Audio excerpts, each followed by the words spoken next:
BTS এর one of the most popular member V, যাকে সবাই ফ্যাশনিস্টা হিসেবেই কনসিডার করে। ইনফ্যাক্ট 2021 এ মোস্ট হ্যান্ডসাম পুরুষের খেতাবও তার ঝুলিতেই রয়েছে। অলমোস্ট $20 মিলিয়ন সম্পত্তির মালিক ভি। তার লাইফস্টাইল এখন বিলাসবহুল ভাবে জীবনযাপন করছে, যেটা অনেকের কাছে স্বপ্নের মতো।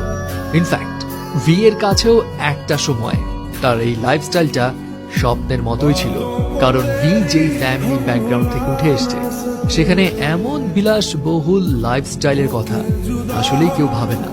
এন্ড রাইট নাও আপনাদেরকে ভি এর জীবনের স্ট্রাগলের কাহিনী শোনাবো, যেটা জানলে আপনিও হয়তো ইন্সপায়ার্ড হবেন। ভি এর আসল নাম কিম তাহায়ুন। ভি 30 ডিসেম্বর 1995 এ সাউথ কোরিয়ার ডায়েগু শহরে একটি কৃষক পরিবারে জন্মগ্রহণ করে। ভি তার 3 ভাই বোনদের মধ্যে সবার বড়।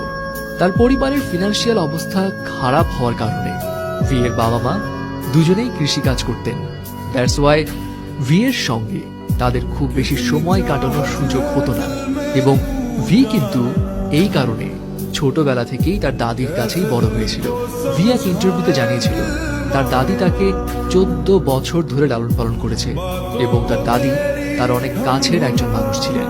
এনিওয়ে, কৃষক পরিবারে বেড়ে ওঠায় ভি এর ছোটবেলায় কোনো বড় স্বপ্ন তো ছিল না।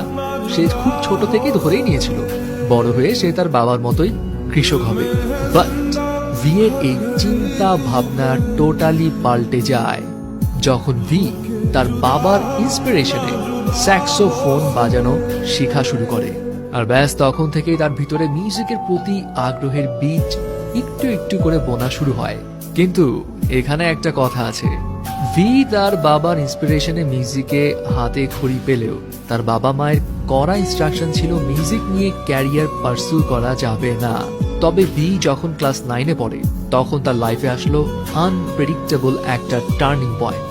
ভি যখন 9th গ্রেডে তখন সে তার বন্ধুকে সঙ্গ দেওয়ার জন্য biggest talent agency Big Hit এন্টারটেইনমেন্টের অডিশনে গিয়েছিল।